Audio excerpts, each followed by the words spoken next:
chart, bar with line. The type of the chart, combo chart. For the x-axis, intervals. For the series, for the y-axis, we have two observed frequencies, one for the bar, one for the line.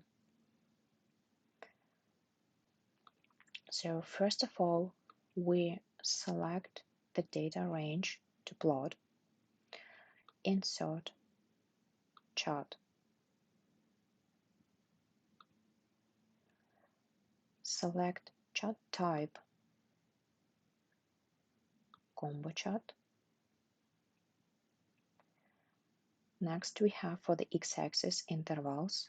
For the series, we add one more here. Next, we can customize the chart style to have smooth line for the line, and for the series,